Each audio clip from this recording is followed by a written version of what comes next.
मैंने जब Google search किया था डेट डिफाइन सीपीयू तो गूगल ब्लॉक्स के अकॉर्डिंग सीपीयू और प्रोसेसर दोनों सेम चीजें थी। अब इस डाउट को क्लियर करने के लिए मैंने डिक्शनरी की हेल्प ली थी, बट डिक्शनरी भी किसी काम नहीं आई थी। अब मैंने 50 ब्लॉक्स पढ़े, बट हर जगह सीपीयू और प्रोसेसर दोनों सेम चीजें थी। अब घंटों रिसर्च करने के बाद मुझे ये डिफरेंस पता चला।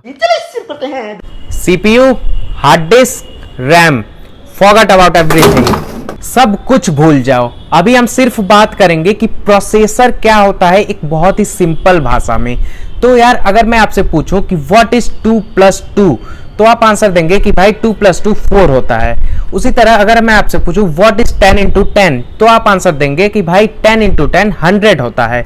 तो यहाँ पे आपका दिमाग प्रोसेसिंग कर रहा है, और कोई भी चीज अगर प्रोसेसिंग कर रही है तो उसे हम प्रोसेसर कह सकते हैं।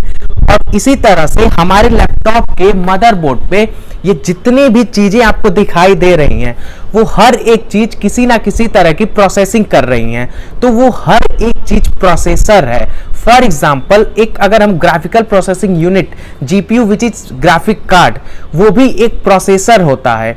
हमारा RAM which is where it is, हाँ हमारा ये हार्ड डिस्क है जो ये भी सम काइंड ऑफ प्रोसेसिंग कर रहा है, तो इसे भी हम प्रोसेसर कह सकते हैं। उसी तरह हमारा जो रैम है, हमारा रैम भी कुछ तरीके का प्रोसेसिंग कर रहा है, तो ये भी एक प्रोसेसर है।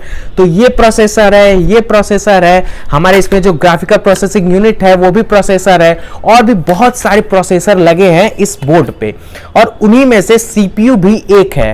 तो अगर मैं आपसे पूछूं कि ये जो हमारा हार्ड डिस्क है या फिर ये जो हमारा रैम है, इस रैम में और प्रोसेसर में क्या डिफरेंस है, तो आप जरूर डिफरेंस बता दोगे। आप रैम की अलग डेफिनेशन दोगे और प्रोसेसर की आप अलग डेफिनेशन दोगे, that anything that is doing processing is called processor. तो इन दोनों में डिफरेंस है। उसी तरह हमारा जो सीपीयू है उसमें और प्रोसेसर में भी डिफरेंस है। अब यहां से हमें यह पता चला कि हम सारे सीपीयूज को प्रोसेसर तो कह सकते हैं, बट हम सारे प्रोसेसर्स को सीपीयू नहीं कह सकते। तो यहाँ पे प्रॉब्लम क्या थी? प्रॉब्लम ये थी जब भी हम गूगल पे सर्च करते थे डिफाइंड प्रोसेसर्स, तो बहुत सी जगहों पे, बहुत सी क्या लगभग हर जगह पे प्रोसेसर के अंदर पूरे के पूरी सीपीयू की डेफिनेशन एक्सप्लेन हुई रहती थी। तो हमारा फाइनल कंक्लूजन ये निकल के आया कि कोई भी चीज अगर प्रोसेसिंग कर रही है तो उसे प्रोसेसर कहेंगे, और सीपीयू भी उनमें से एक है। सीपीयू जो कि हमारा सेंट्रल प्रोसेसिंग यूनिट है। अब बहुत से लोग ये भी बोल रहे थे कि भाई आप ये हम बहुत ही बेसिक चीज़ें बता रही हैं, ये सारी चीज़ें सबको पता है, थोड़ा एडवांस बताओ, सीपीयू कैसे वर्क करता है ये बताओ।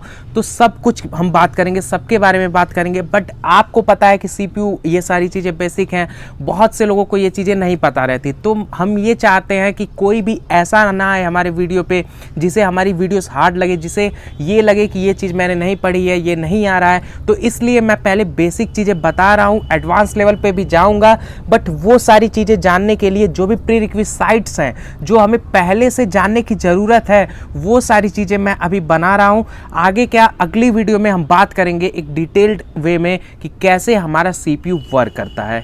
Thank you.